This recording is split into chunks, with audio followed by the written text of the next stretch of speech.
Las técnicas de depuración extrarrenal se basan en el intercambio de solutos y agua entre dos compartimentos separados por una membrana semipermeable.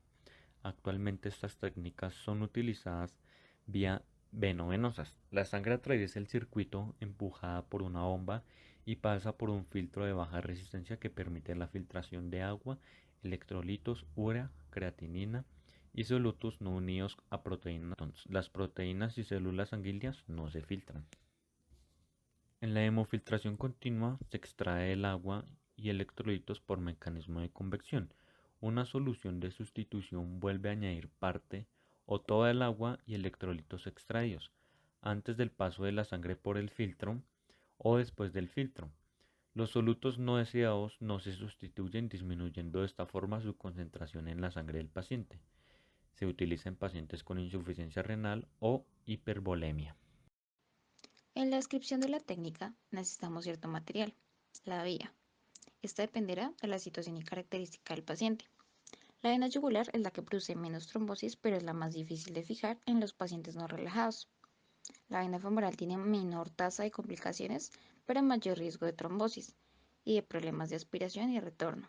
La vena subclavida es la de mejor fijación y mantenimiento, aunque tiene mayor riesgo de canalización, sobre todo en pacientes con coagulopatía.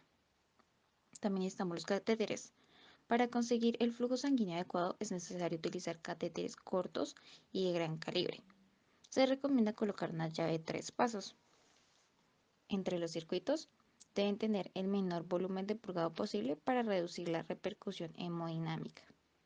Entre los filtros se cambian en su composición y sobre todo la superficie según la edad y el peso del paciente. En las bombas o monitores de depuración extrarrenal encontramos de 1 a 6 bombas. La bomba de sangre que regula el flujo sanguíneo, la infusión de líquido de reposición, líquido de diálisis, ultrafiltrado, heparina y la bomba adicional. Inicio de la técnica. Primero, canalizar las vías.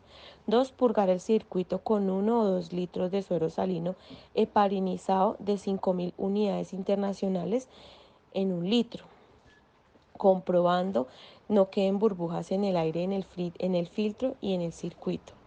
Seguir las instrucciones de monitoreo y la depuración utilizando valorar el tipo de conexión y la necesidad de un cebado. ¿Qué quiere decir esto? El paso de suero fisiológico por el circuito de hemodiálisis durante el proceso de preparación de filtros y líneas previo a la conexión del paciente al monitorizar con el fin de reiterar desinfectante complementario. Existen 2 tipos de conexión. Conectar al paciente a ambos lados si se decide o no desechar el purgado y dejar que la sangre del paciente vaya llenando el circuito y el filtro. Se puede programar un flujo de sangre bajo durante los primeros minutos y si el paciente lo tolera, hemodinámicamente aumentar progresivamente hasta alcanzar el flujo de sangre deseado. Quinto, en caso de anticoagulación con heparina, administrar el bolo de heparina prefiltro en el momento que se llene de sangre la conexión e iniciar la perfusión continua. Cuando la sangre esté llegando al extremo venoso, conectar este al paciente si se está deseando el purgado. Sexto, programar el flujo de líquido de reposición de diálisis, flujo de ultrafiltrado y o balance de líquidos. Séptimo, según la edad y el peso del paciente, el filtro utilizado y los niveles sanguíneos de urea y creatinina, en algunos autores recomienda utilizar siempre hemodiafiltración porque puede aumentar la duración de los filtros y en algunos estudios se ha relacionado con un mejor pronóstico. Anticoagulante se realiza generalmente con heparina administrada previamente en el filtro. Un bolo de 20 a 50 unidades kilogramo vía intravenosa al conectar al paciente y en perfusión a 5 o 20 unidades kilogramo hora. La anticoagulación se controla mediante el tiempo de coagulación activo postfiltro que debe estar entre 180 a 200, tiempos de tromboplastina activo entre 5 y 2 veces al control. En general, a menor flujo sanguíneo, mayor necesidad de parinización.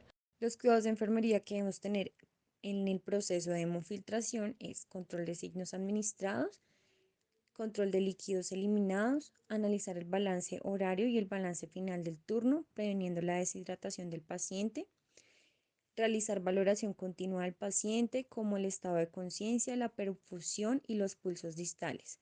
También verificar si el paciente presenta edemas y cómo se encuentra hemodinámicamente. Realizar una verificación de los signos vitales como la tensión arterial, la frecuencia cardíaca, el trazado electrocardiográfico y la diuresis del paciente. También debemos realizar la medición del PVC y PCP. Verificar y reponer los líquidos del paciente de acuerdo a los controles realizados en las pérdidas.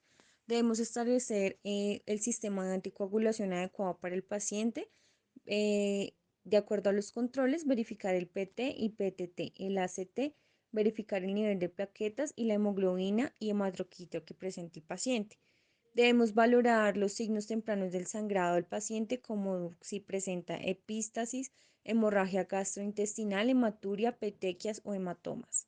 Debemos realizar un control de pruebas de coagulación cada 6 horas según lo requiera el paciente. También debemos vigilar de manera continua el filtro y la colocación del mismo. Valorar al paciente en busca de signos de hipovolemia como hipotensión, taquicardia, palidez, frialdad y disminución de la perfusión distal.